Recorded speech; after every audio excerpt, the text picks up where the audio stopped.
Yeah.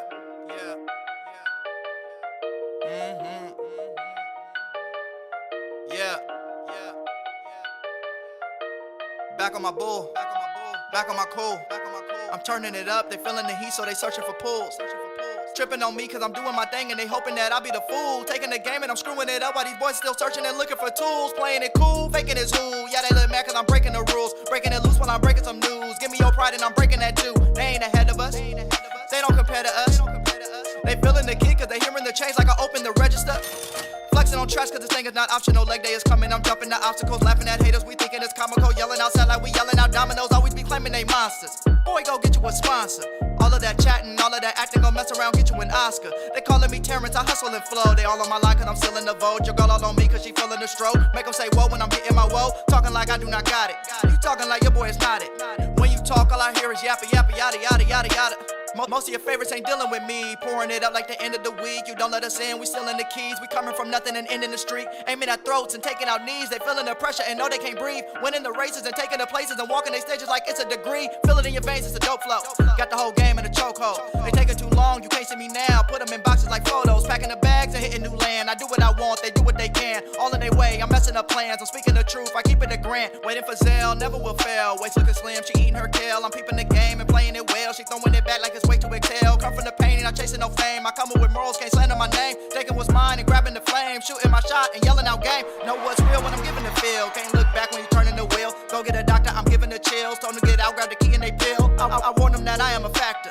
Clearing the way for this tractor. Got some new goals, never will fold. Came too far just to back up. Nah, this ain't what you used to. We ain't tripping on nobody, we just moved through. You couldn't keep up, cause my steps too long. It's time to wake them up, they have slept too long. Zell.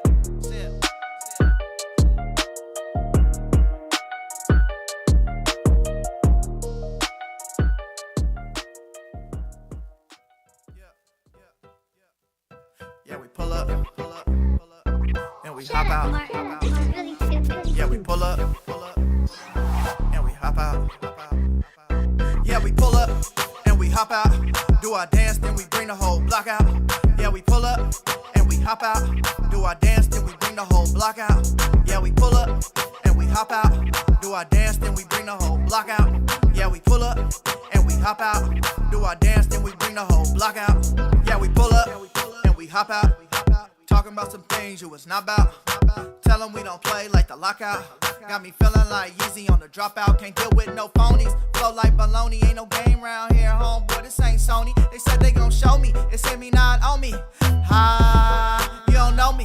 Tell the game what's up now. They hating from the bus now. Been doing this to T-Pain. Drop the up, down. Oh, I'm on the hunt now. Tell me what you want now. Yeah, I do my dance when you see me in the touchdown. Yeah, we pull up and we hop out. Do our dance, then we bring the whole block out. Yeah, we pull up and we hop out. Do our dance, then we bring the whole block out. Yeah, we pull up and we hop out. Do our dance, then we bring the whole block out. Yeah, we pull up and we hop out. Do our dance, then we bring the whole block out. Yeah, when we pulling up, my nigga, let me know. And if the haters hate, we finna let him go. Pull up, pop out, two-step, hit the torpedo. When we do our thing, homie, don't let your shorty go. Everywhere we go, we do the stupid dance. I've been doing this since Soulja Boy taught y'all the Superman. Always showing love, we play the stupid jams. Hit you with them shots and got the kind of aim that Cupid has. We ain't never scared, we don't play about it. Keep the party going, give a damn what they say about it. Gotta keep it simple, this for everybody. Ladies and the homies, it's a function, we don't care about it. Flopping in the whip, got the speakers going crazy. Block party lit, family geeking, getting way. Grannies to the uncles, to the nieces, to the babes. We gon' get it cracking like a weekend. Yeah, we pull up and we hop out. Do our dance, then we bring the whole block out. Yeah, we pull up and we hop out. Do our dance, then we bring the whole block out. Yeah, we pull up and we hop out. Do our dance, then we bring the whole block out. Yeah, we pull up and we hop out. Do our dance, then we bring the whole block out.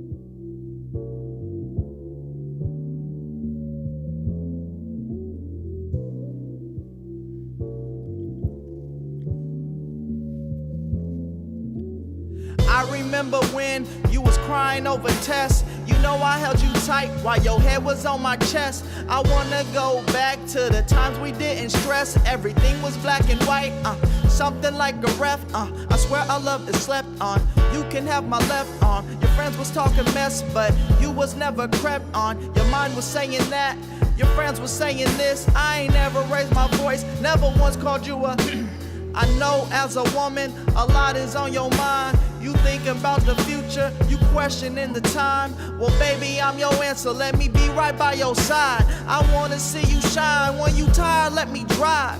I ain't in a rush, girl, you know I got the patience. Remember when we used to picture better situations? I know your past struggles, them other guys wasn't wise. But look into my eyes, I promise it's you and I. Baby, please tell me the truth. Please, no more lies about you. Yeah, you know this feeling isn't cool. How can I be your rock? What am I supposed to do? What am I supposed to do? When I look into your eyes, I am not seeing a clue. I know you going through it too. How can I stop loving you? We was at my boy's wedding, celebrating love. Now we sitting here like, what the hell is us? I wanna freeze time for the hours that we rush. I thought we had sparks, but that wasn't what it was. College situations, you know that we have planned it. Out of state flights and resorts from when we landed. There's nobody else that I care for in this planet. Kisses on the counter, things I never took for granted. What's up, Kings fans? Welcome into Royal Rebounds. Don't forget to smash up that like button, hit that subscribe button. We didn't clinch today, but that is okay. We are a shoulder here to cry on. We'll talk about the next game on Wednesday, but smash up that like button. We're going to get the show started here shortly. This house ain't the same when I cannot see your face. My heart is in the open, I don't know what else to say. Baby, please tell me the truth. Please, no more lies about you. Yeah, you know this feeling isn't cool. How can I be your rock? What am I supposed to do? What am I supposed to do? When I look into your eyes, I am not seeing a clue. I know you going through it too. How can I stop loving you? How can I stop loving you? How can I stop loving you? How can I stop loving you? How can I stop loving you?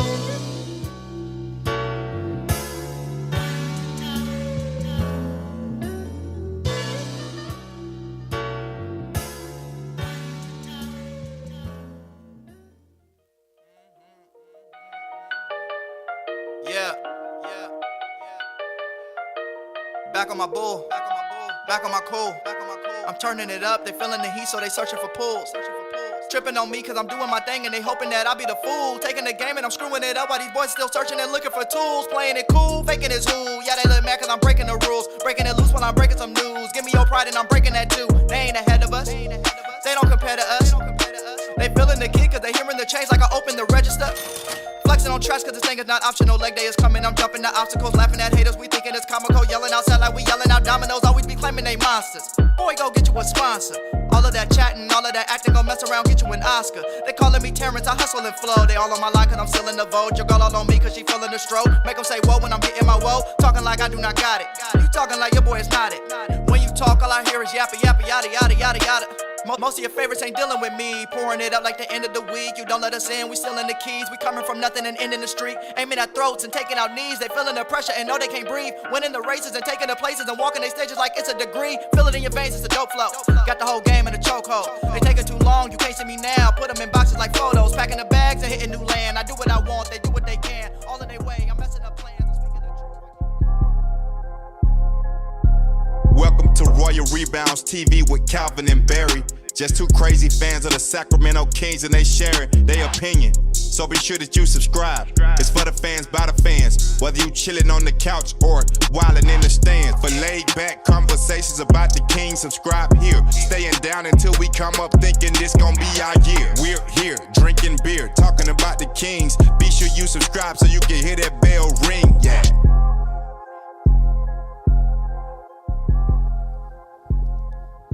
What's up, Kings fans? Welcome back to Royal Rebounds, a Sacramento Kings YouTube channel for fans by fans.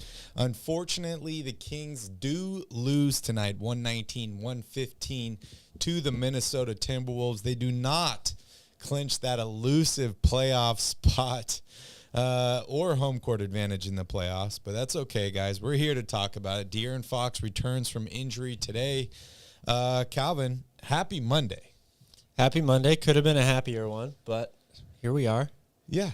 It's inevitable. I mean, it sucks they didn't clinch it tonight in front of the home crowd, but it's coming soon. Very soon. We got 7 games left in the regular season. We've gotten a little spoiled here, expecting our Kings to clinch with 8 games left remaining and home court advantage in the playoffs at that, which is absolutely incredible. I think they already claimed the division, right? Or clinched the division? Not officially, with both LA and Phoenix winning tonight. Okay, so pretty close there. But, hey, welcome into Royal Rebounds. We're live after every single Kings game. If you're a Kings fan, make sure you smash up that like button, hit that subscribe button. And, hey, as Lane says, it is Merch Monday, so make sure you guys check out our website, royalrebounds.com. 15% off of merch on Mondays if you use the code Merch Monday. You can pick up this awesome hoodie here. Also have a Light the Beam shirt. We have an End the Streak shirt, a Royal Family shirt, and one with the Royal Rebounds logo on it as well. So make sure you guys check out the website to pick up some awesome merch before the playoffs start. Calvin, I mean, we didn't clinch today, but it's okay. I'm not feeling that bad, honestly. Like, I was pumped as soon as the game started. I got really excited. I was like, it was a very entertaining game. Yeah, I was like, this is awesome. The crowd was into it. Oh, yeah. You know, everyone was looking forward to this moment. They're talking about, 16 years has led to this and all that stuff. I mean, we lost today, but I don't feel bad at all because I'm happy that we're in the position we're in. We're going to have quite a few more chances to clinch this playoff spot. And we're just getting started because the playoffs haven't even started yet. We're, 2.5 weeks away or so, 3 Roughly. weeks away from the NBA playoffs, and the Kings will be there. So I'm feeling pretty good about it. But give me your first thoughts on the game tonight. Well, obviously disappointing for all of the reasons that you said. I mean, the crowd was amazing. I don't know if it was a record attendance. I know the last game was. It felt like this game probably should be another record-breaking attendance, but so disappointing that they didn't get the job done tonight. Of course, we know it's coming, all of that. Minnesota has just had their number all year long. I mean, this is a team that poses a lot of problems for the Kings, both offensively and defensively. You saw all of them on display tonight. And this is still without Karl Anthony Towns, who played last night and played well in a win in Golden State, hit the go-ahead 3 to win that game. So that's just another, big body who can step out and shoot the 3 that is a mismatch or a matchup nightmare for Sacramento. These teams play a similar style, like I said, or going into this game, but Minnesota's personnel is very different with how they attack it.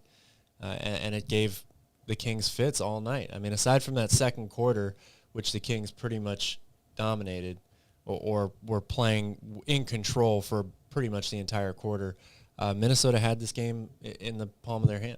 Yeah, they did. Minnesota traded every single draft pick they have in franchise history for some rebounds, and it definitely helps against the Sacramento Kings team that has consistently struggled to rebound. They've been much better this season, but it still seems to be the Achilles heel of this team is playing against teams that rebound really well, teams that have size, teams that have length. But I want to give a quick shout-out to everybody here in the chat. Double O is here, Urslow, Sass, Bench Matthew. Shout out to Bench Matthew. Also have him live on Twitter Spaces. We'll bring him up here shortly. Neil is here. Lane is here.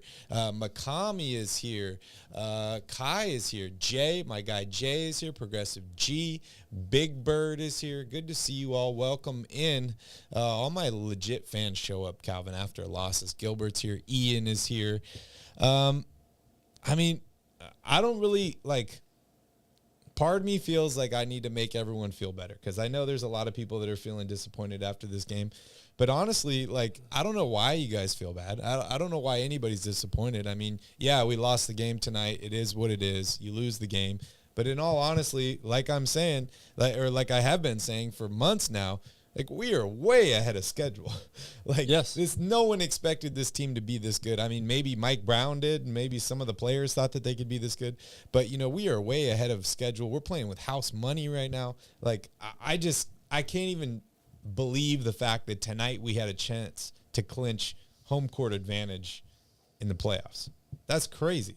Well, first round of the playoffs. In the first round, yes. Yeah, that's crazy. And, they didn't do it today, but like I said, we have another chance on Wednesday. We have a chance on Friday. Of course, if a couple teams lose this week, that potentially could happen as well. Yeah. I got a poll here in the chat. Would love to hear from you guys. It's what day will the Kings clinch the playoffs? Wednesday, Friday? Let me know what you guys think. Lane wants us to help process some feelings. Calvin, you got any words for Lane? 45-30 still going to have a home court. Yeah. Most likely going to have home court in the first round of the playoffs. There's a lot to be excited about. However, this game was really important, not just for Sacramento's playoff seeding, but for Minnesota. I believe they pulled ahead of Golden State with this win tonight, so that if the playoffs started today, Minnesota would be Sacramento's first round matchup. And that is a little worrisome or troublesome given the season series so far between these two teams. Minnesota won 3 out of 4 games. The only game Sacramento was able to win was in overtime. And like I said, they've struggled against this team all season long because of the size, because of the length. It would be a very interesting first round series. Yes, it would be. It really, really would be. Well, hey, before we dive here into the box score, we got Bench Matthew up here, so I'd like to hear from him, hear his thoughts on the game. Matthew, are you there? I'm here. Can you guys hear me this time? Yes, sir. You got your Wi-Fi fixed. I love it. Yeah, we were on vacation, so we're on the home Wi-Fi rig now. So glad to be with you guys. Very cool. It's always good to have you here. Were you able to go to the game tonight? No, so I had a couple of friends who were there tonight. My back is actually in spasms, so I'm on the IL tonight. But we've got tickets to the Spurs game, so hopefully we will be clinched by then. But we watched at home, and we actually got to watch it live. We're usually watching on the DVR in the evening, so maybe we need to go back to watch it on DVR, try and get a different result. Man, bummer about your back. Hopefully that feels better soon, and I'm super jealous that you're going to be there on Sunday to watch the game. But give me your first thoughts, Matthew, on the game tonight. Yeah, I kind of feel like a towel that has got sour milk in it that needs to get wrung out. It's not a good feeling, but at the same time, like, there honestly is a lot of things we can look at numbers-wise that really kind of expose everything, but just on a feelings basis, there was a lot of hype tonight, more than hype, just a lot of excitement. I've been reading posts from people on Twitter and hearing people, the different shows, just recalling all the memories leading up to tonight. And I think we can definitely all get wrapped up in tonight's loss. But I think exactly what you were saying, just reminding us all that, we're ahead of schedule. And when we kind of put that cap on, there's a lot of things we can dive into, and hopefully you're not making too many adjustments this late into the season, but there's a couple of things we can look at tonight that hopefully, if we see the Wolves in the postseason, we can digest. Yeah, like as Calvin said, right, we're going to be potentially matched up with them in the first round of the playoffs, which could be a little scary considering they have had our number all season long. I want to just listen in here to a brief little interview with Coach Mike Brown before the game, some of his words. So let's listen in here and see what he has to say. Play here, right? And Mike, I know we talked to you in all the different ways about clinching, but now that you obviously have a chance to do it on the home floor, any excitement around that for you? Yeah, I mean, obviously it is. It's a big deal. It's a big deal around here, and the fans have been phenomenal, and so to try to do something in front of your home fans is always the best case if it can happen that way. Minnesota's tough, not going to be easy. I mean, they went to Golden State and beat a real good Golden State team on their floor. So again, it's definitely something that should be celebrated. Yeah, Mike, the crowd tonight is going to be crazy. Is this good for your team to walk into a building that's going to feel a little different tonight, like what we're expecting? Yeah, and I mean, everything we do is new to us, and so the more new experiences we can go through as a group, obviously you hope you win those situations, but the more new experiences we can go through as a group and try to figure it out, the better. So, it's great that this buzz is around, and let's see how we can handle it. What up, Mike? Building on James's question, when you've always talked about how this season has been a series of tests for your team, how much of an environment like this is a test for your team going forward? What are you looking for them to do and play in this type of environment?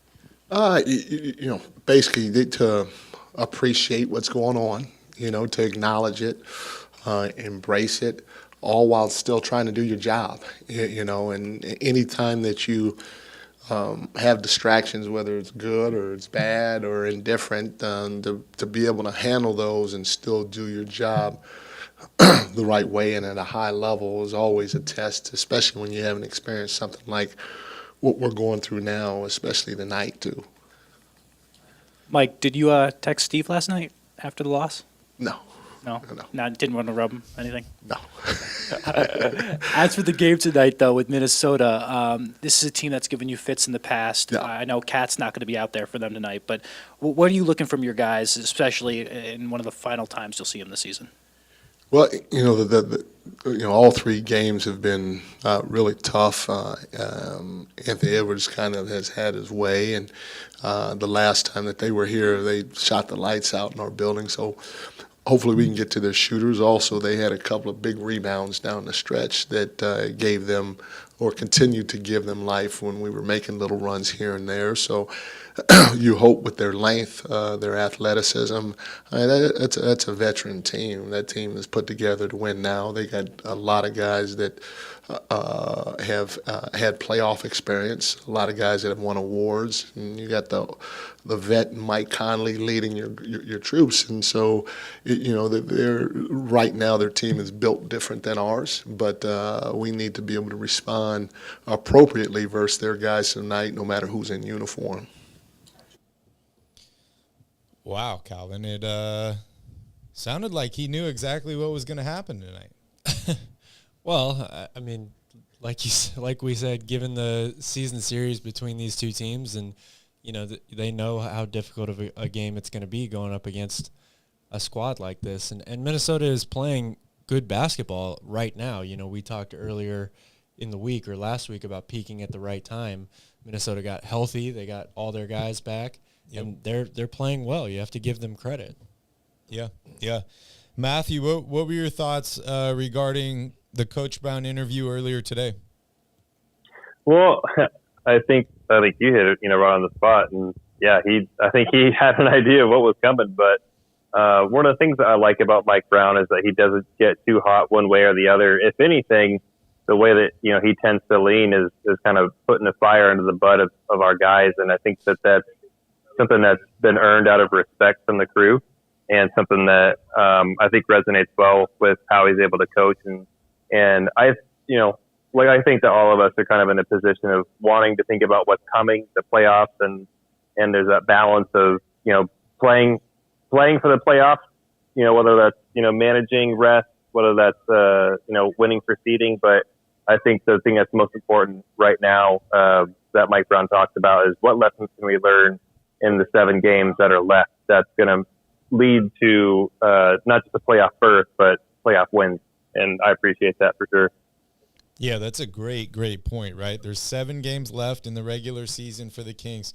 That's basically a playoff series, right? If the Kings go 7 games in the first or the second round, that's a playoff series right there that they have to kind of treat like playoffs, make in-game adjustments, make adjustments between games.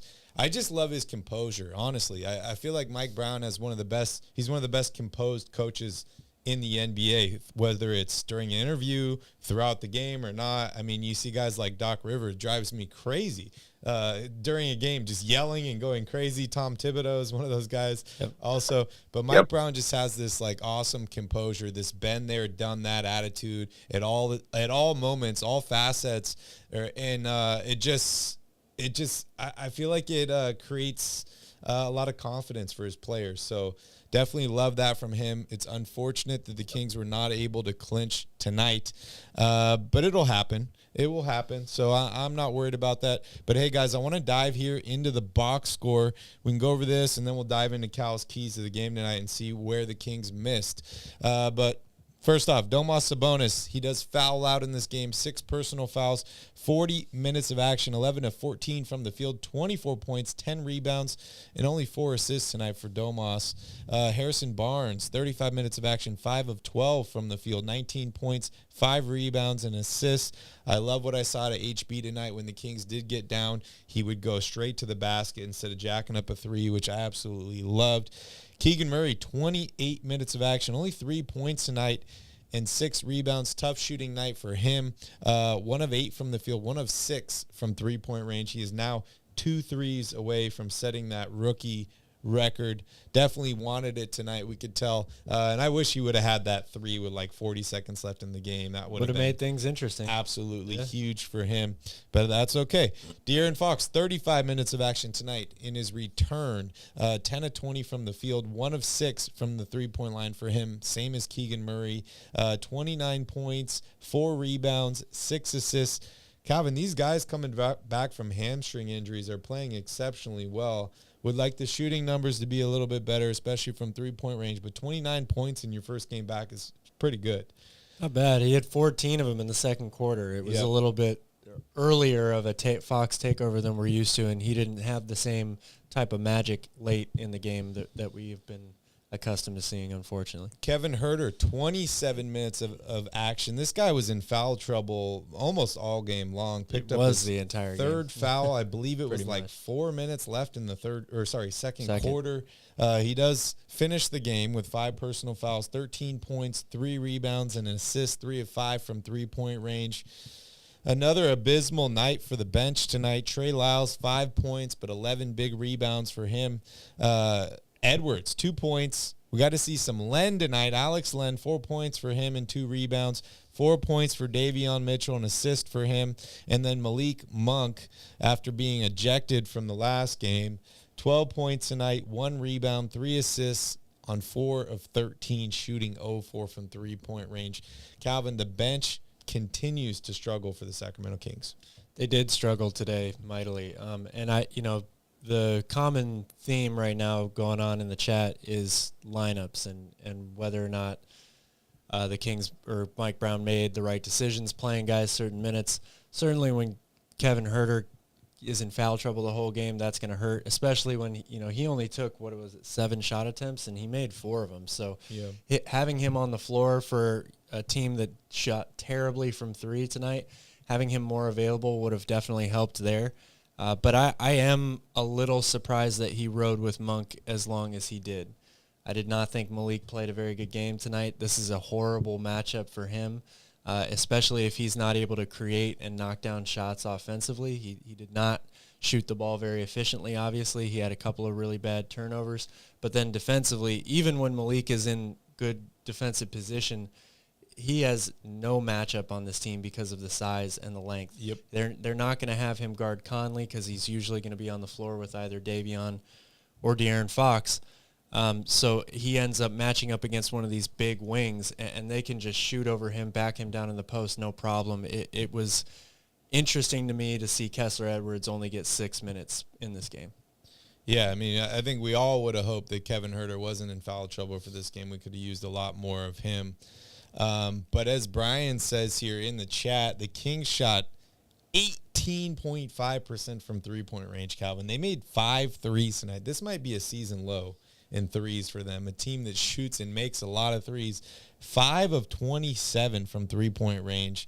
The Timberwolves almost made twice as many threes tonight, 8 9 of 24 for them. The Kings did shoot better from the free throw line, 80% as opposed to only 65% for the Timberwolves. They did out-rebound the Timberwolves 42-40, which is pretty rare for the Kings, but only 16 assists tonight. That might also be a season low for them.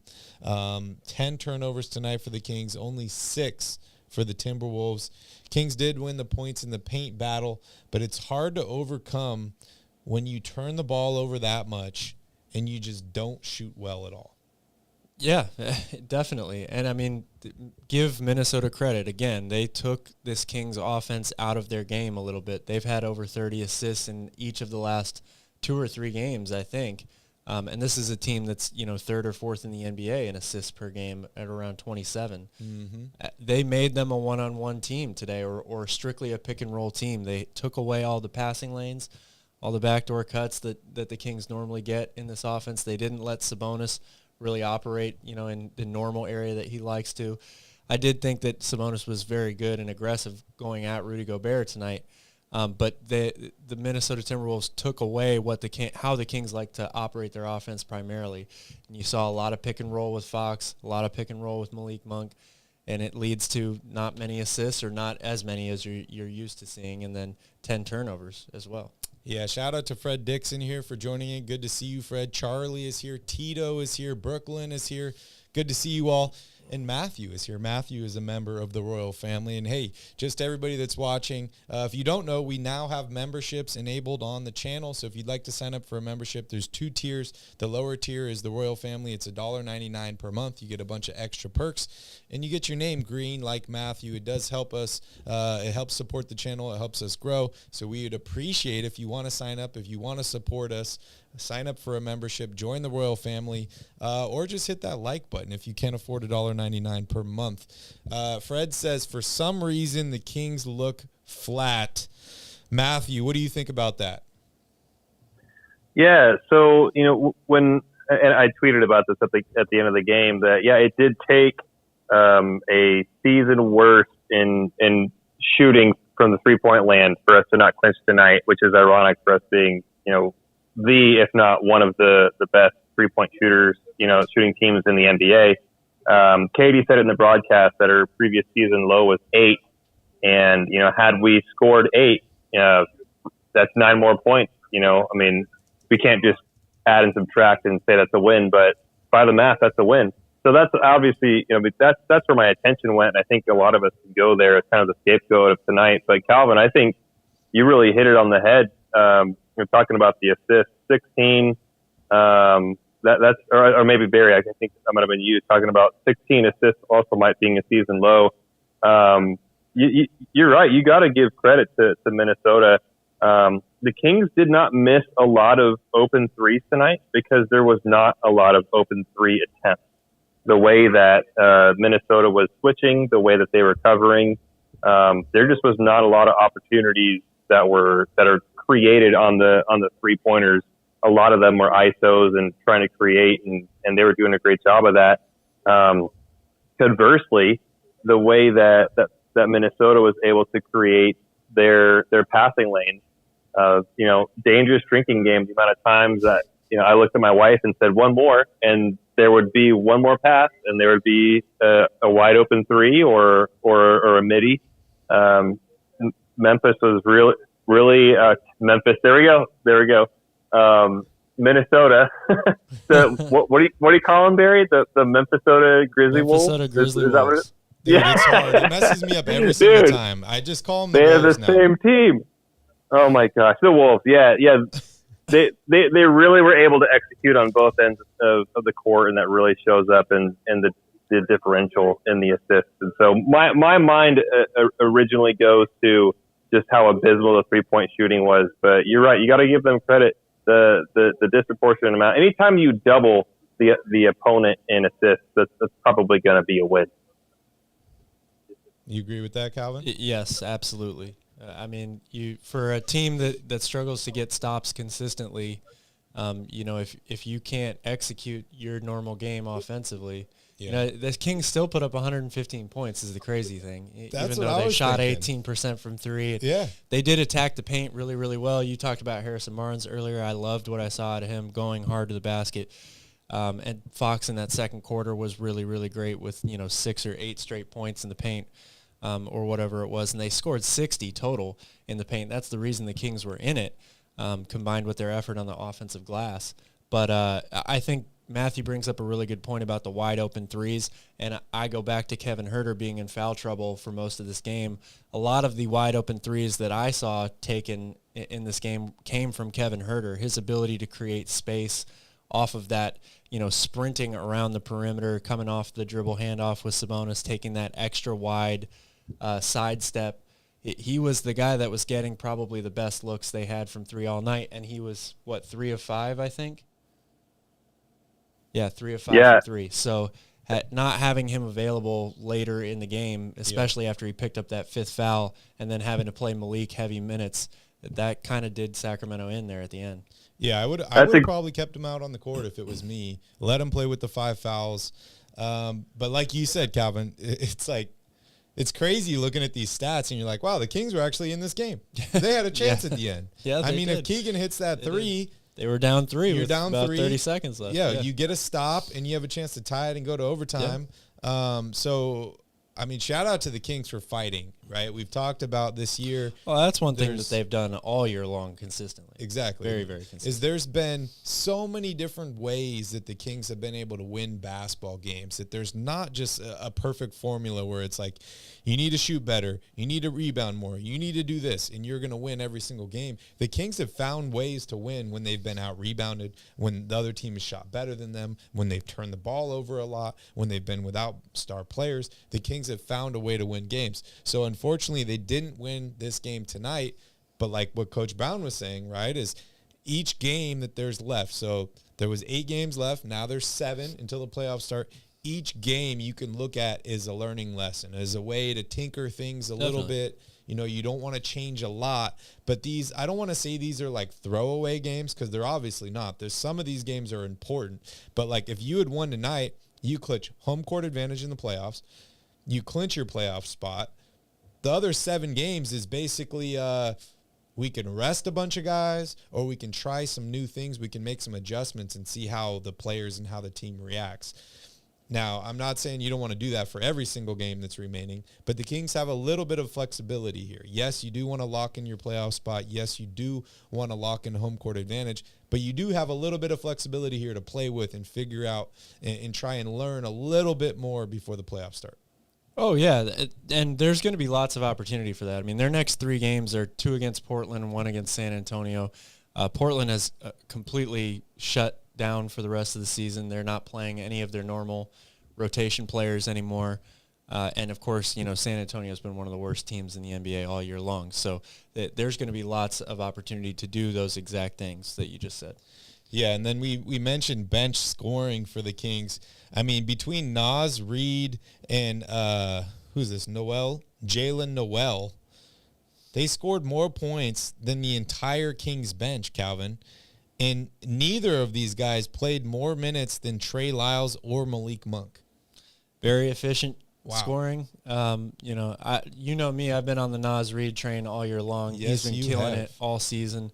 And he's played really, really well this whole time that Karl Anthony Towns has been out, giving them sort of a great second option at that power forward or center spot as a stretch big. Similar games, he's not quite as big size-wise as Karl Anthony Towns is, but can put the ball on the floor, shoot it from outside. Crazy-looking 3. Yeah, basically a standstill 3, but it goes in. Rainbow. Man. I mean, he's effective, and he definitely was another one of those matchup nightmares for Sacramento today. Definitely. Hey, Matthew, was there anything else that really stood out for you in the box score or the team stats?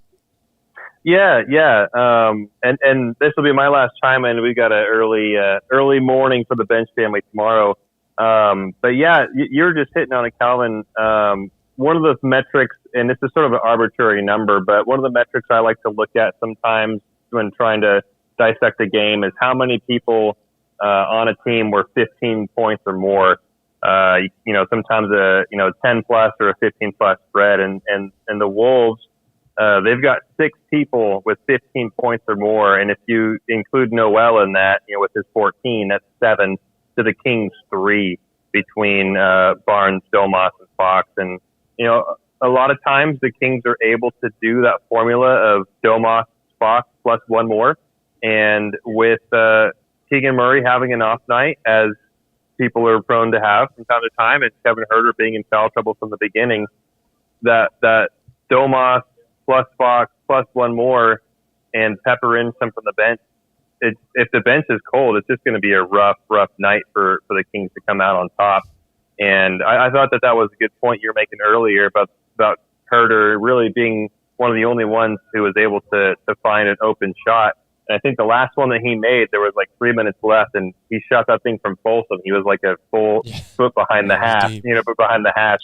And they're typically looking to get to Keegan early, right? Because they're wanting him to feel the ball. And unfortunately, just the way that the flow went into the game, he never was really able to find his groove tonight. And so this is one of those games where, you hope that by the fourth time you see a team that has your number, there's an adjustment that's being made. But I think that with Lynn getting in there, I think Coach Brown was trying to make an adjustment by putting some extra deep down there. And, I would have liked to see Metu. In fact, there was one point when Rudy Gobert got a second chance. I don't know if you guys saw it, about halfway through the game, Rudy Gobert got a second chance layup. And at some point, Metu stood up and threw his towel towards the locker room and just sat down. And I was just like, I think he knew that he wasn't going in this game, and he just wanted to get in there so badly. So I think Coach Brown was trying a few things. I did like trying Lynn out. I think that he still has, something to offer this team. And this late in the season, I think Coach Brown might be doing the math and saying, hey, you know what? We're going to clinch this position, this third seed, sometime in the next 7 games. The math is almost impossible not to. I know that the fan base wants to clinch tonight, but let's try something different. Who knows? We might be seeing this team in the playoffs. So, there's more discouraging things if you just focused in on this game. But all in all, I think this team is capable of making those adjustments. But I think the key that you say a lot, Calvin, defend without fouling, that's going to be something that the Kings are going to have to absolutely employ to the maximum if they want to get through the first round in the playoffs. Yeah, I agree with that. Obviously, it's one of my usual keys. So, yeah, we'll definitely dive into those keys here in a little bit. But hey, we have Martin up here on stage. Always appreciate you, Martin. How are you doing today? I'm doing good, guys. How are you? Well, I'm doing better now. I was pretty sick to my stomach before signing on. Oh, no. Well, it's okay, man. We'll get the clinch on Wednesday. Or maybe, I don't even know if it's possible. Let it out, Martin. Don't hold it in. Just let it out. Well, we're a road warrior team, so it's pretty fitting that we're going to have to clinch this thing on the road. Very true. We are very crazy that we make that statement these days about the Sacramento Kings. Exactly, and it's really what boils down to me is in order to secure your spot in the playoffs and in order to have a playoff run, you have to be a solid road team. You have to be ready to go into a real contiguous environment and take care of business on the road. That's what the Warriors have done for the last 5 to 6 years. That's why they've been so successful. Absolutely. So what I see is this is a baptism getting us ready. The fact that we still struggle a little bit at home is kind of ironic. It's weird. But it's also ironic. Because with the amount of support that we have at G1C, you would think we would take 80 or 90% of our games. But for some reason, our focus just is not as good as on the road. Yeah, that's very true. That's a good point. And it's a little weird thinking that we could have home court in the first round of the playoffs, and we're a better road team than a home team. Right.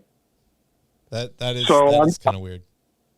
So I'm not surprised that we're going to have to go take care of this in Portland. You think they do it on Wednesday or Friday? Oh, it'll happen Wednesday. Wednesday. I like We it. have to. I made a prediction of 49 wins at the end of the season. I made that prediction about 3 months ago. We need to go 4-3.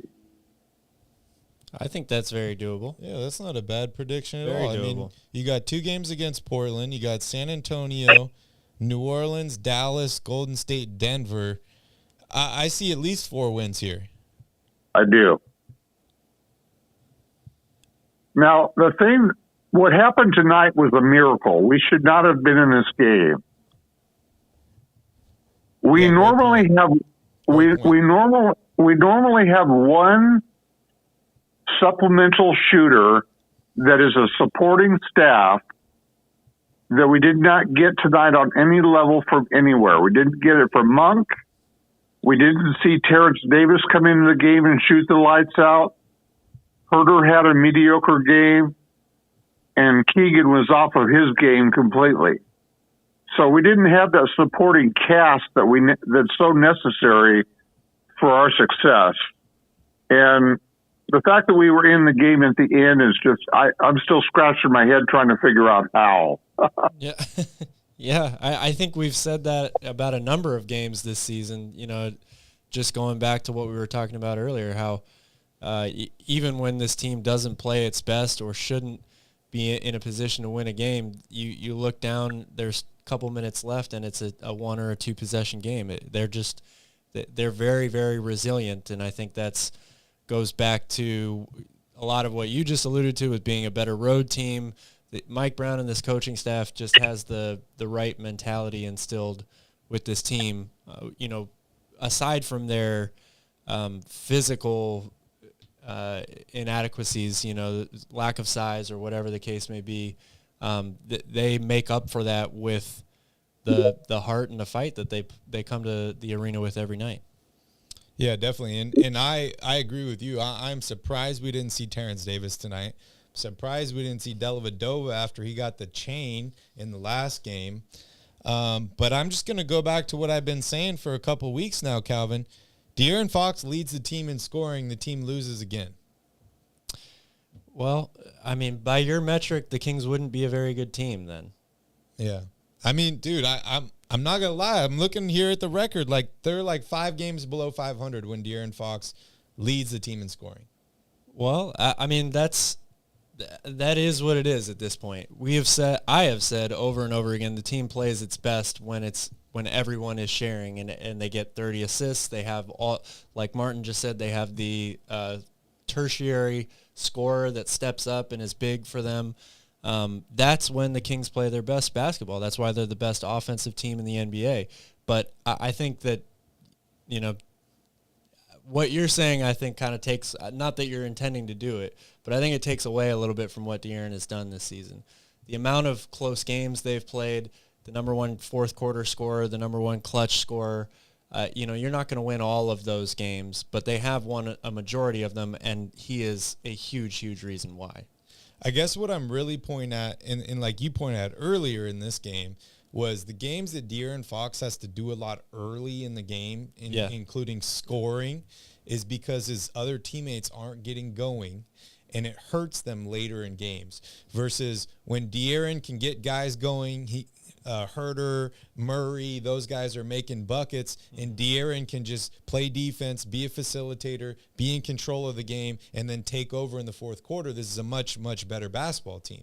But when he's forced to put on his scoring hat in the second quarter or the first quarter, he doesn't seem to have the same it factor at the end of games. Yeah, I think that's a fair statement. What do you think about that, Matthew? Oh, Matthew's gone. What do you think about that, Martin? Well, I'm thinking with you. There's been a pattern of success throughout the whole season, and you just framed it beautifully. De'Aaron is the difference maker when we're down by 5 points in the fourth quarter, and he has and he has his legs and he has his sharp shooting eye, when all of that's going on at the end of the game, it's in the pocket. We've got the game. But if De'Aaron has been orchestrating everything early in the game, like you say, if we don't have that cast of players ready to be sharing in the wealth of the scoring, it's just not going to happen. So they need to learn from that pattern of success that they have. There's a reason that they're the highest scoring team in the league. It's because they share and care. Yeah, and if you don't play defense, you have to outscore all these other teams too, right? Right. Kings are 2-4 in the month of March when De'Aaron Fox leads the team in scoring. Wow, that's wild. Martin, anything else that really stood out to you in the game tonight?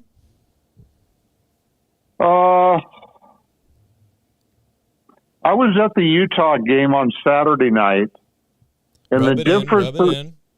Yeah, it was a good game. It was a really exciting game. It was only the second game I've been to this year. The other game I went to, I went with my son Matthew, and what I saw in the game against Utah was a lot like I described. The game was close through three quarters, and we took control of it at the end. That's been our pattern. Even if we're well behind in the game in the first half, we're not a first half team. When Mike Brown makes the corrections at halftime, that's when we seem to get our act together. I'd say 70 to 80% of the time. That's a good observation. Calvin, what do you think regarding that? Yeah, that's spot on. That's how they've played all season long. Do you think there's a reason for that? There's probably a multitude of reasons for that. I mean, one of them is what we just talked about with Fox. You know, in a lot of games, he doesn't look to maybe assert himself early on. If they're getting the balanced scoring, that means they're usually doing well in the first half. You know, they'll be up or it'll be a close game. If they're not getting that balanced scoring, then they will be trailing, like we've seen them come out and start games very poorly in the first quarter, and then they come in the third quarter and make it's just more effort defensively. They tighten things up a little bit. And, I think having that offense and having as many options, shooting options, Sabonis, different ways they can attack you, they'll eventually get things going. They will make a run. The question is, will they be able to sustain that both offensively and defensively to close it out in the fourth quarter? Yeah, great point. Calvin, I kind of want to go over what your keys to the game were. I want to hear what Martin has to say about those. And then we got some other stuff to talk about, and we got some other people that want to speak here on stage. So I'll let you dive into your keys first. Well, I'll go quickly. Number one was attack Gobert. I thought that they did a very good job of that tonight. Whether it was Sabonis himself, who is giving up a lot of size to a guy like Rudy, he's so good at neutralizing that length and that shot blocking by going into his body, being able to get shots up. He missed a few, shots that are difficult shots, but we normally see him make tonight. Maybe the game would have gone a little differently if he was able to get those to go down. But I also thought that they would be able to get this team in foul trouble. Minnesota fouls more times than anybody else in the NBA, more free throw attempts given up than anybody else. And the Kings shot 40 free throws tonight. Another reason why they were in this game probably. Yeah. They were 32 of 40 at the line, shooting 18% from three, but they were able to knock down a bunch of free throws to keep it close there or keep themselves in it late. Number two was weak side rebounding and, rebounding in general. Again, the Kings did a pretty good job tonight. The fourth quarter, late in the game, there were two offensive rebounds in a row that extended the possession for Minnesota. You would have loved to have had one of those and been able to come down and score. Again, it might have been a different game, but overall, double-digit offensive rebounds. Again, for this team against Minnesota with a bunch of size, you're going to be happy with that. And then number three was fast break points. The Kings really did not turn Minnesota over. They only had 6 turnovers. They weren't really able to get a ton of scoring, open looks, transition looks. They had less than 10 fast break points in this game, which is I've said it before, when the Kings get 16 or more, they've usually got a very good chance to win. We light the beam. Yeah. We light the beam. Another thing I noticed too in this game, and maybe the past couple games, not so much the Utah game, but Boston, I guess, and the game against Utah 2 games ago, and maybe tonight if Keegan would have made that corner 3, or if the Kings would have made a bucket to cut the lead a little bit at the end, we would have seen more of this. But there was a good stretch of games, I think it was at the beginning of March, end of February, where the Kings were just playing this like amazing swarm defense at the end of games. If they needed a turnover, they got it. Like every single time, they were just able to figure out a way to get a turnover. I haven't seen that Kings team in a couple weeks now. Yeah, I think it's matchup dependent a lot of times. I mean, they usually go to that defense against a team that has 1 or 2 elite scorers that they're just going to try to continue to put in pick and roll situations, get a mismatch, get a switch. By blitzing that screen, and that trap swarm defense, that forces the ball to get out of that guy's hands. Tonight, Minnesota, that would have played straight into their hands because that's what they were doing all night long. It was dribble penetration off of either the pick and roll or just break down somebody one-on-one. I mean, there were way too many easy straight ball drives, baseline, kick it to the corner, cross, skip pass to the other wing for a wide open 3. That was how Minnesota was handling them all night long. So I don't know if that defense would have really done a lot of good for them tonight. But you're right. They have gone to that multiple times, and it has worked for them occasionally. Yeah, I mean, at least it seemed like it was working. Yeah. Like, what's the famous saying? It works every time, or 70% of the time, it works every time. Yeah. But as Gilbert says here, we can't jump every time we close out on threes. Also a good point. Martin, any thoughts on Calvin's keys or what we were talking about in terms of the late swarm defense in the fourth? Well, I'm not really good at X's and O's, to be honest with you guys. That's Mitch Matthews' specialty and Calvin's specialty. I'm more of an observer from the big picture. I don't really see down into the weeds the way you guys do in order to pick apart various defenses and switching and things that go on in response to certain playmaking that's happening. So I don't catch on to all of that. But what I see is a pattern and flow in the game based on energy levels, based on execution, and based on the ability to make a shot when you have one. And tonight we just didn't have that. Yeah. Yeah, I mean, couldn't have said it better myself. They were just not making shots. Well, we got to get back to the show here, Martin. I appreciate you joining us, but I got 2 quick questions for you before I let you go. First off, you mentioned 45 wins, 49 wins, which I'm excited about. So that question is going to be elaborated into how far do you think the Kings go this year in the playoffs? Well, I think they'll make it through the first round. A lot of it will depend. If we end up facing Minnesota, we'll have a tough time in the first round. I'm hoping that doesn't happen, to be honest with you. Yeah, right. Yeah, I definitely agree there. And, yeah, I'm kind of in the same boat. Kings make it past the first round, probably lose in the second round. Great foundation to build off of for next season. And like I've been saying all year long, we're ahead of schedule, and I'm happy to be here.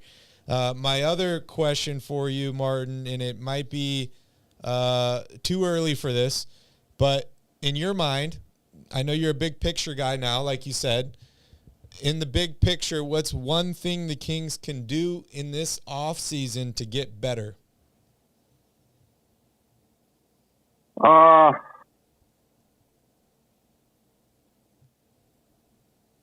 would say they need another big wing player to help Sabonis. Our rebounding is a little bit slight, aside from Domas. So I think I like Metu. I like what he brings to the table, but I would like somebody with a little bit more what's the word I want? A more reliable shot. Yeah, that's kind of where I'm going with that. Somebody that can kind of serve two purposes. You know, be a definite supporting power forward to assist Domas, and also the ability to put the ball in the bucket. Okay, you agree with that, Calvin? I do. I said at the trade deadline, an elite 3-and-D wing with a lot of size would be ideal for this team. Maybe Kessler Edwards eventually becomes that person. That would be awesome. Or, you know, ideally Keegan Murray becomes that person and more, right? He turns into a two-way all-star. But, yeah, I think, you know, if you could upgrade the power forward position and get a really phenomenal – you could kill two birds with one stone. Somebody like an Aaron Gordon, who I know you don't like very much, but I'm super high on him. If the Kings had Aaron Gordon, they would be in a much, much better position because that dude is a rebounder. He's got size. He can defend almost 1 through 5. Like, to me, that's what the Kings are missing most there, is that wing defender that is also going to be available to help offensively, but that's not their primary role on this team. Mm-hmm. That would be where I would start. Yeah, it'll be interesting to see what the Kings can do. I mean, how far they go in the playoffs this year, whether it exposes another weakness or a strength in the team, and how Monty, you know, makes moves this offseason to help improve the team next year. But Martin, want to thank you so much for joining us tonight. You are awesome. Always appreciate everything you have to say. You got any last words for the Royal family out there? Well, it's so good to be able to light the laser. I saw it again on Saturday night. You guys are missing out. My oldest son told me he's still surprised that there aren't FAA regulations against shining that laser 2,000 feet into the air. So that's that's something to take home for Kings fans. Yeah, Calvin and I are going to be in town in a couple weeks, so hopefully we'll be there to see the beam in person. What game are you going to see? Well, we're hoping to be at Game 1 of whatever the first-round playoff series is. So. Oh, that would be fantastic. Yes. Yeah, we're going to have to mortgage everything we own to afford tickets to go to that game. Well, Calvin, you described the position that I want filled on the team perfectly. That power forward with a two-way play, that would really be a golden plus to the team. I agree. 100%. That would be awesome. Hopefully Monty can find that guy this offseason. Yeah, and hopefully he can find that guy on a reasonable contract as well. Yeah, that too. Well, you guys have a wonderful night. Good talking to you. All you right, too, Martin. Martin. Thank you so much. Have a good night. You too. Bye-bye. All right. Let's should we go over to Tanvir? You got anything before we go to Tanvir? I know Tanvir is such a patient guy. But do you have any other things, any other thoughts regarding the game tonight? Things that the Kings need to do better. They're 1-3 now against the Timberwolves this year. Yeah.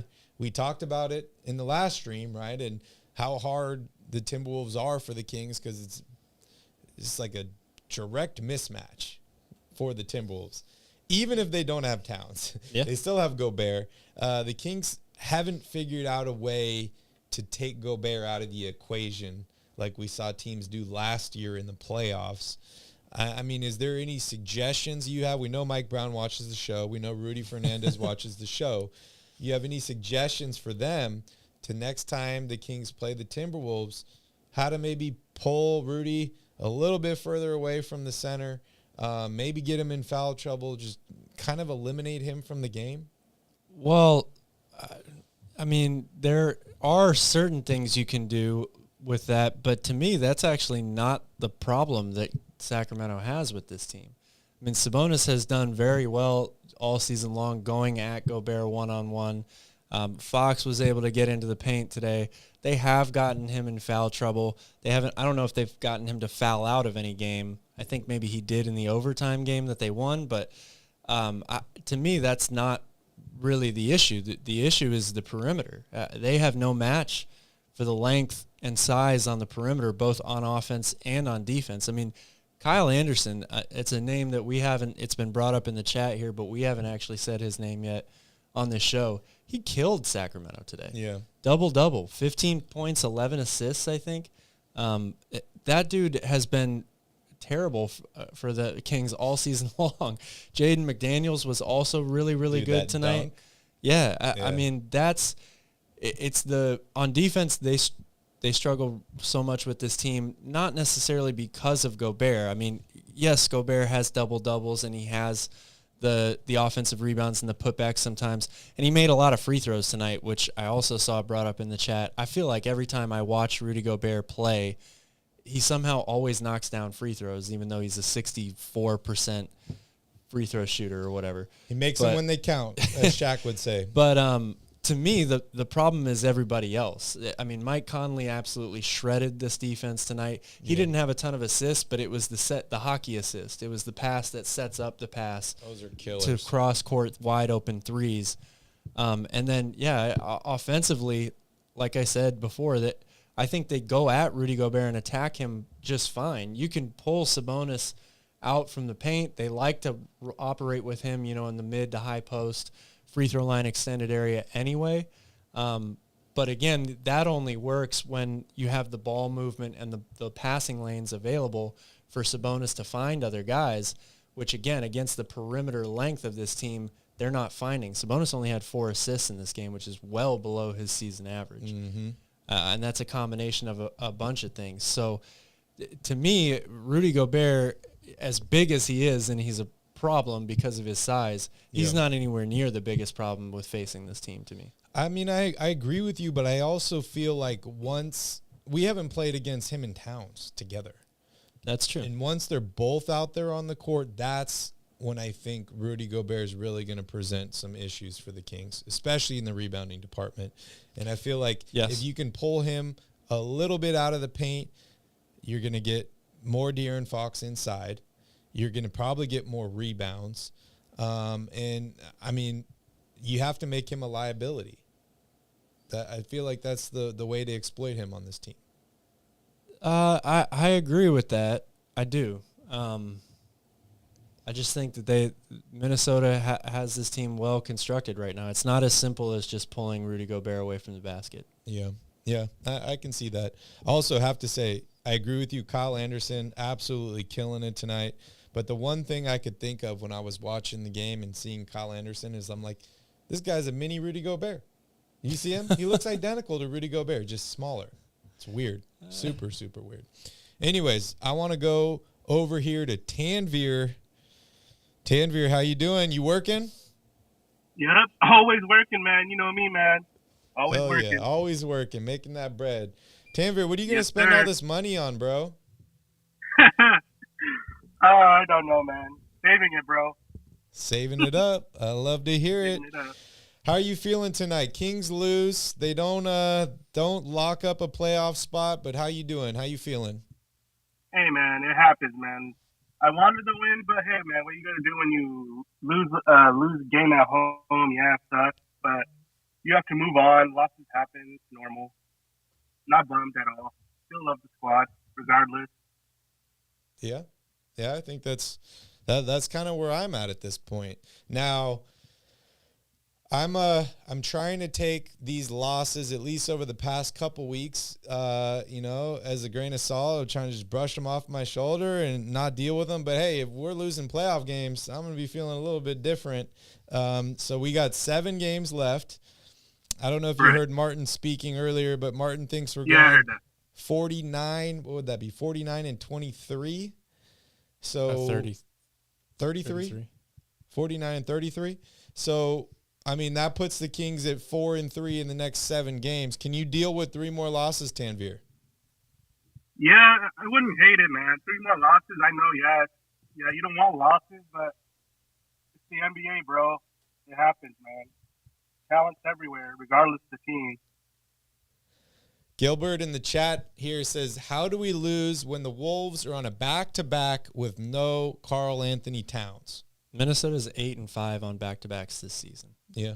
They play well in those situations. And they beat the Warriors yesterday. And they present a lot of problems for Sacramento. So whether Cat's playing or not. Bro. Yep. Yep. Tanvir, any more thoughts about the game tonight before we move on? No. Whatever you guys said, it's all on point, man. There's nothing else that can be said, man. Just gotta play better, man. Grab the rebounds, get to play defense.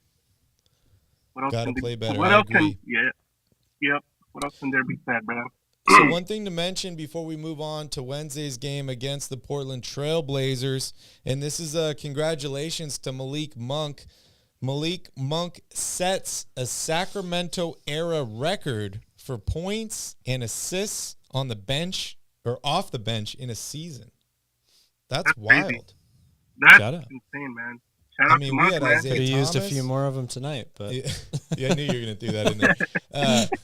We had Isaiah Thomas on this team, an incredible six man. Yeah. We've got a lot of guys that know how to score and guys that know Bobby how to pass. Jackson. Yeah. Mr. Six Man. That's setting the record. He set that before tonight's game. So setting that record with 8 games left in the season is huge. Tanvir, what do you think Malik Monk's odds on winning Sixth Man of the Year are? I think they're pretty high as of right now. The way he's been playing, man, I love it, man. He's been doing what he can, man. He's doing all the little things, man. I love it. What do you think, Cal? I think his odds are he's definitely going to be in the top, 4 or 5. I don't expect him to win. I just think there are other guys out there. I know Bobby Portis has missed a lot of games, but he's had a hell of a season. Malcolm Brogdon's got to be up there as well for the Boston Celtics. So the fact that Malik is in the conversation and is going to get some votes, I think is really all you can ask for when you said you were going to sign him in the offseason. Exactly. Yeah, so Malcolm Brogdon is the favorite currently, according to this betting website. Emmanuel Quickley is number 2. Norman Powell is 3. Tyrese Maxey, and then Malik Monk is number 5 here. I don't disagree with this list. Yeah. Same. I don't disagree. He's They're been all good super players. important, and I'm so stoked to have him here on this team. He's been incredible for the Kings. Oh, yeah. 100%, man. He really has been so incredible for the Sacramento Kings. It's mind-blowing how the Kings got him for basically nothing. Oh, yeah. And the Lakers gave up on this guy. Then kind of the other thing that I was talking about a few weeks ago, too, is like Malik Monk's been great, but honestly, my favorite thing about Malik Monk is what he's brought out of De'Aaron Fox. And those are things that don't show up on the stat sheet. Those are things that is not going to factor into winning Sixth Man of the Year or anything like that. So I love the locker room presence. I love the energy, always having the smile. It reminds me of back when Shumpert was on the team, right? And they were the scorers and all this. And as soon as he left, they kind of lost that swagger. I think Malik Monk brought some swagger to this team, and I think he's a big reason why they're in their position this year. All right, Calvin, let's talk about Wednesday. Oh, actually, real quick, one more thing. Hopefully Matthew is still here watching. Matthew commented on a YouTube video. Hopefully we don't get canceled. He commented on a YouTube video, I believe yesterday, saying that Caitlyn Jenner was drafted by the Sacramento Kings, and I disagreed. Any thoughts on that? What, you disagreed because it was Bruce that was drafted, not Caitlyn? Yeah. Okay. Well, yeah. That's by technicalities, you're right. I mean, that's like saying De'Aaron Fox plays for the Rochester Royals, right? It's not quite the same thing, but yeah, I get it. Yeah? Yeah. I don't know. Tanvir, you think I'm going to get canceled for that? I don't think so. I don't think so. Did you No know that, though? No. To be honest, no. That Bruce Jenner was drafted by the Sacramento Kings. That's crazy, right? Yes. That's interesting, man. I think did we talk about that on last year's? I think we talked about that last year on the show. 1970 something. I can't remember what year, but. And he's like, "Oh, it says on Basketball Reference." And I'm like, "Okay." Caitlyn on Basketball Reference. I'm like, "Okay, whatever." It didn't say that at the time. I don't know. Drafted. There you go, 1977. Yeah, in the 7th round. This is when there were 7 rounds. No wonder there was nobody else to draft, Calvin. Might as well take the Olympian. You might Never as well. played basketball. Super weird. Super, super weird. That's got to be funny, right? Because we know the Kardashians are famous for dating NBA players, and then they meet Caitlyn or Bruce, whatever, and she's probably like, yeah, I got drafted. And they're like, what do you mean? They're like, yeah, I know what it was like. I got drafted. It's Super weird. It's an interesting one. Yeah, Matthew, I know. Listed as Caitlyn on Basketball Reference, but not drafted. That's like saying Meta World Peace played for the Kings. Didn't do it. It was Ron Artest. I don't know. Anyways, Calvin, let's talk about Wednesday's game against the Portland Trailblazers. As you mentioned, Portland's basically given up this year. Wow. They are, the 13th seed in the Western Conference at 32-43. They made quite a few moves last year, this year, brought in a ton of young talent. Calvin, I actually like what they're doing. Yeah. They've done kind of a quick rebuild with a lot of skilled young players. They're still trying to figure out how to put them all together and whether Dame can be like the leader of this team. We've seen Dame come out over the past couple weeks throwing shade at a bunch of players and saying, you know, the NBA has changed. I don't like this new culture where you got to win a ring or you don't have a successful career, blah, blah, blah, all that. But give me your thoughts on the Portland Trailblazers, just what they've done this season and kind of what your outlook is for them going forward. Well, I think there's still a lot of optimism within Portland. You know, Damian Lillard is just an unbelievable player. You wonder how long he's going to play at this type of level, but for a guy that is as great of a shooter as he is, I mean, he said it over and over again, and I can't disagree with it. He is, to me, the second best shooter of all time. So with that being said, you have to think that all time, I would say so. Yeah. Wow. That will be able to extend his career a little bit longer, right? And so as long as they keep the rest of the team solid around him, which they've got a lot of young talent right now. How much money lot is he of making? young talent. He's making a lot of money, as he should. I think it's very deservedly so. But look, Shaedon Sharpe has been, for a guy that was maybe the biggest mystery of last year's draft, he showed signs that he could develop into a pretty decent player. Anthony Simons, to me, is one of the up-and-coming young players in the NBA. Jeremy Grant proved that he's, you know, capable of fitting into a sort of a big three-ish type lineup and producing. To me, they struggled this season largely because they just weren't healthy at any point.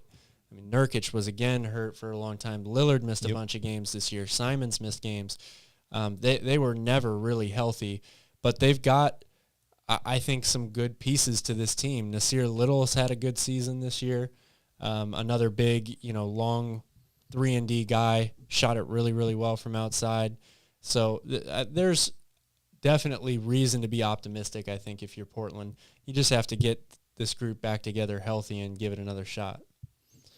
Yeah, I mean, I'm looking here at their salary cap, and I totally agree with you. A lot of young talent on this team that I really like, but I'm just questioning their salary and the way they've positioned themselves here. I mean, Jeremy Grant was the guy they went after, right, to fill a need for them. He's an expiring contract at the end of this year. That's $21 million there expiring.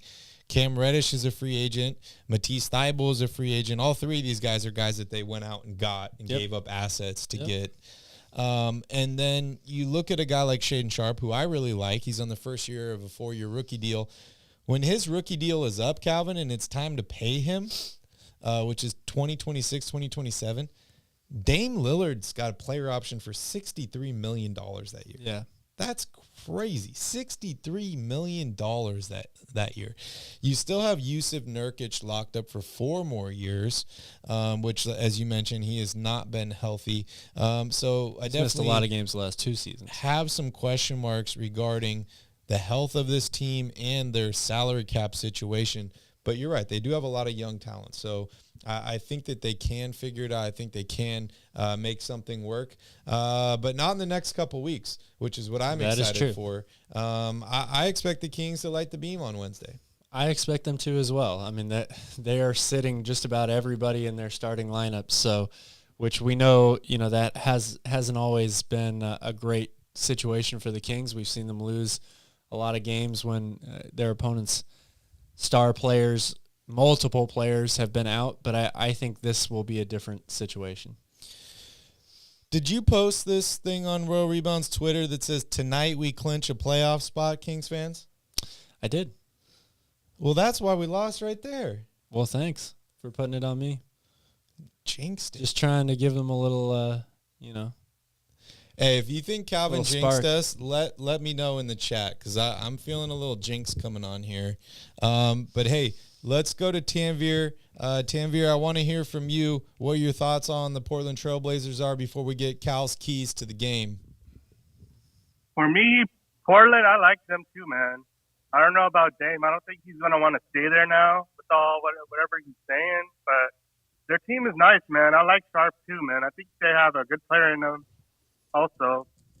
That's just my opinion. All right, Cal, let's hear your keys.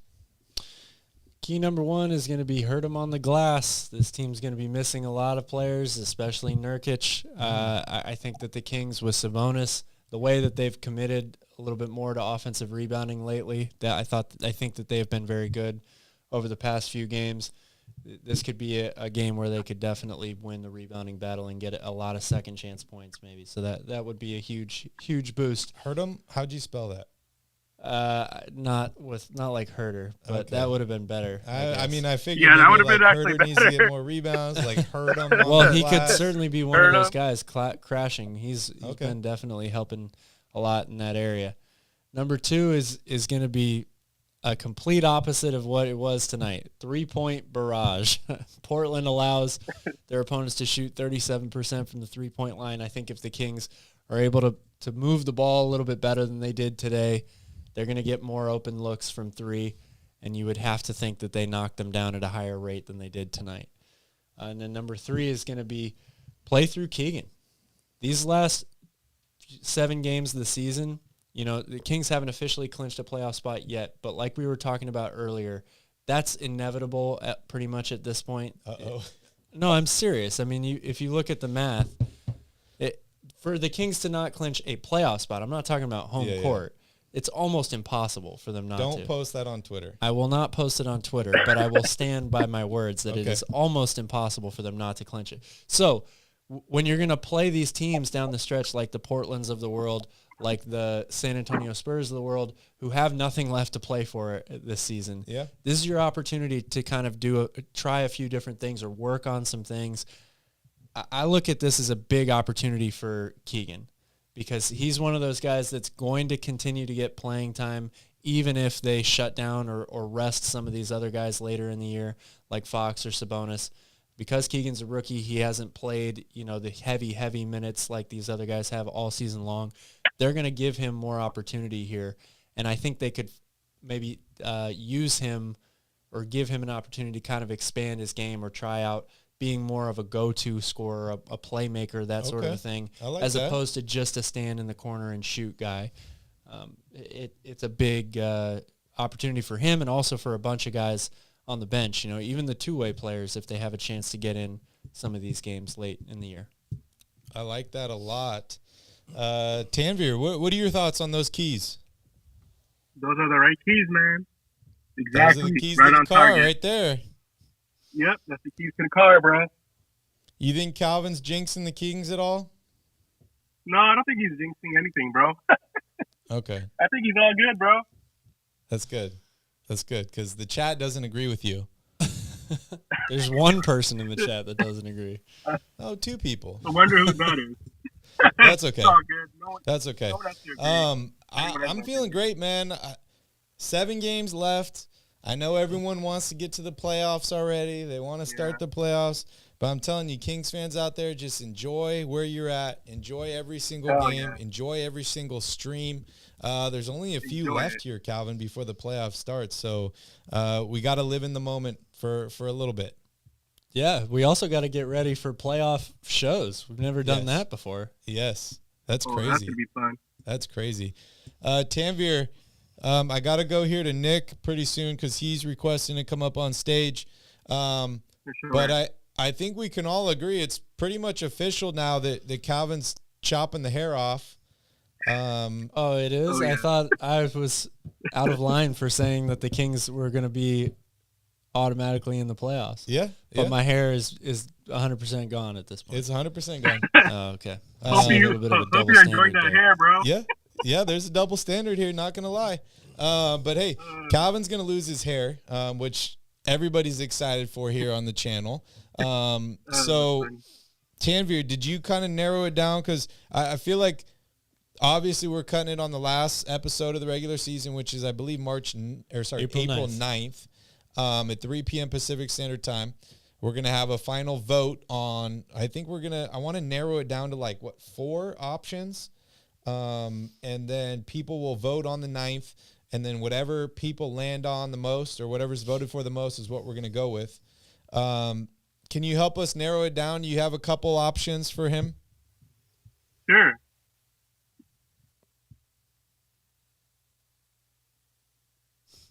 What are the suspense options? is killing me. Tanvir, what kind of haircut do you have right now? Hey, man. It's just normal hair. It's just a normal haircut, bro. It's just a crew cut. Normal hair. Oh, a crew cut. Yeah. That's your go-to? What is it, like a number 3 or something? It's like a 4. A 4? Oh, wow. Yeah. Okay. I mean, that was my haircut for probably 20 years. Yeah.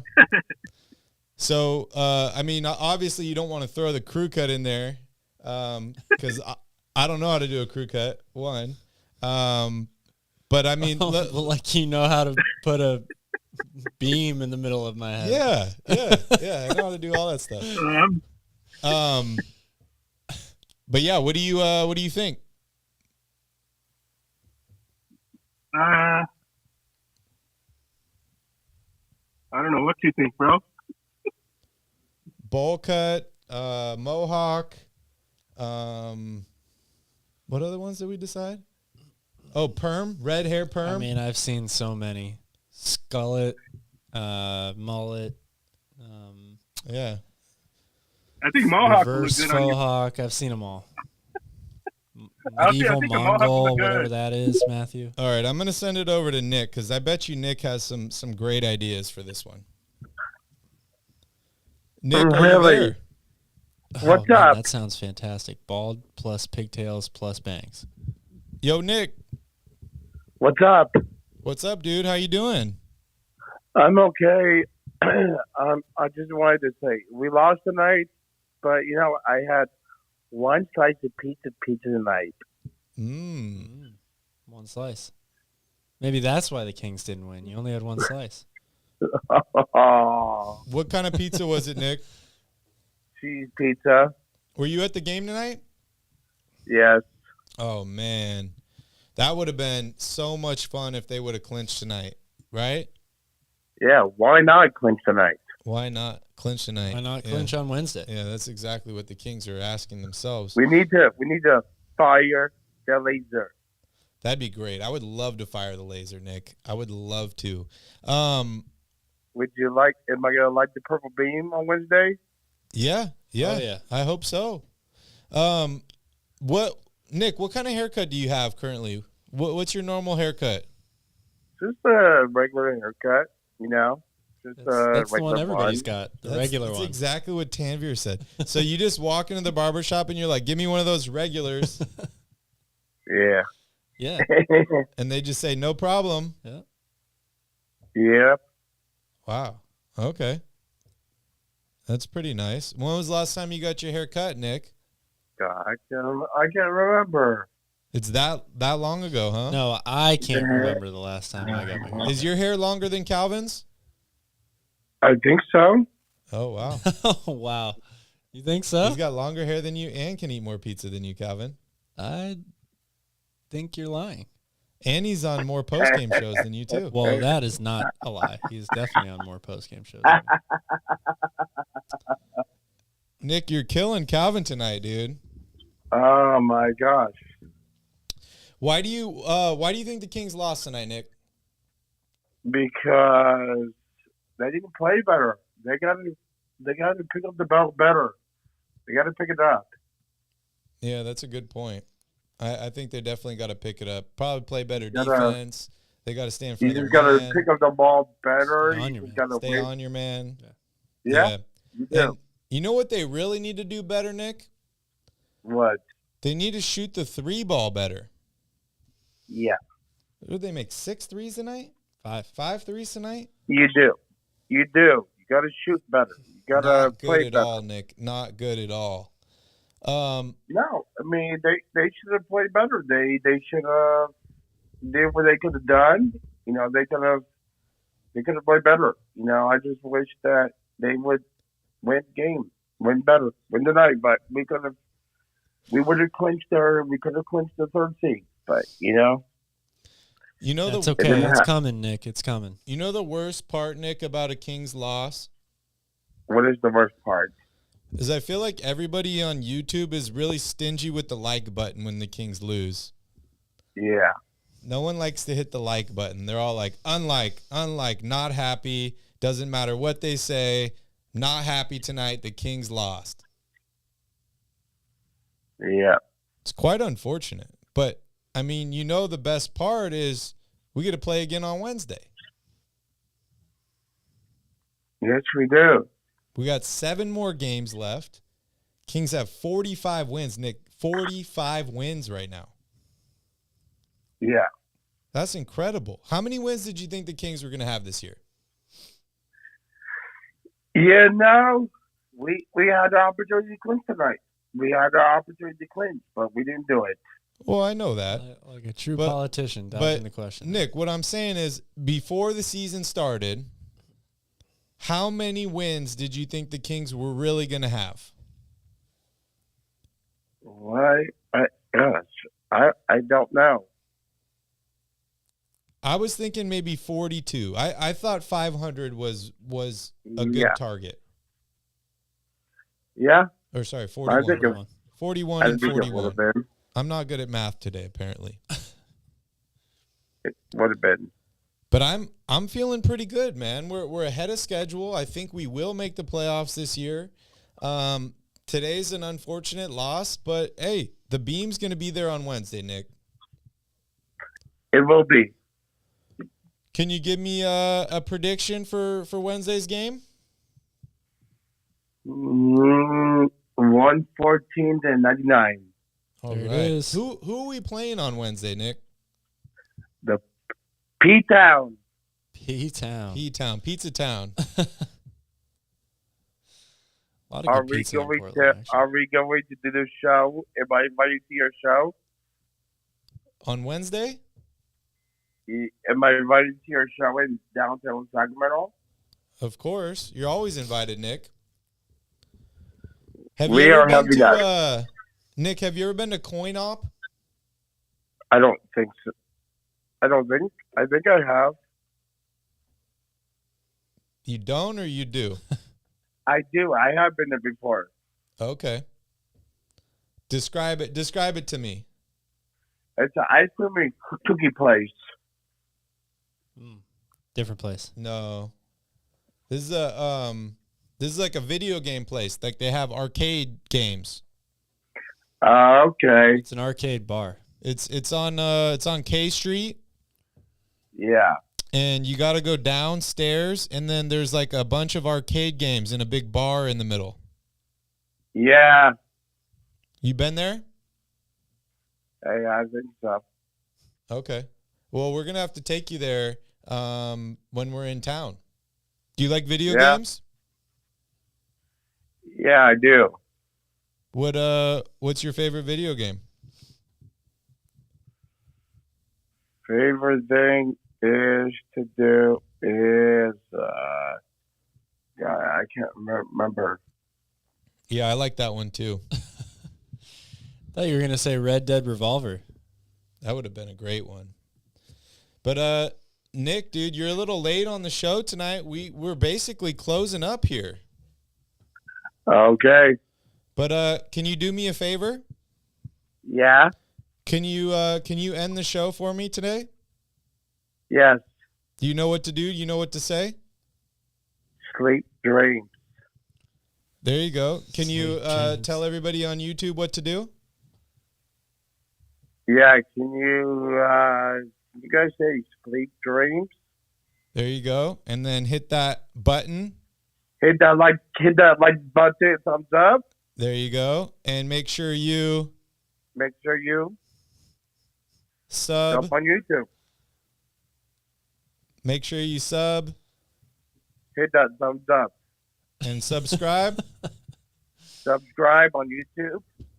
And we're going to be live on... We're going to be live on Wednesday. On Wednesday for postgame. Awesome. Nick, dude, Yes, you're killing it, bro. You're killing it. Maybe we'll replace Calvin with you next year. Calvin, what do you You're think? going to have to probably pay him top dollar. He's going to have a lot of offers. We'll pay him in pizza. That's what I meant, top dollar. Yeah, we'll pay him in pizza. Well, anyways, Nick, appreciate you for coming on the show tonight. Hopefully we'll see you on Wednesday. Hopefully you'll be a little bit earlier. Okay. But love you, buddy. Have a wonderful night. Thank you, everybody on YouTube. Make sure to smash up that like button. Hit that subscribe button. We'll be live Wednesday after the Portland Trailblazers game. In the meantime, go Kings.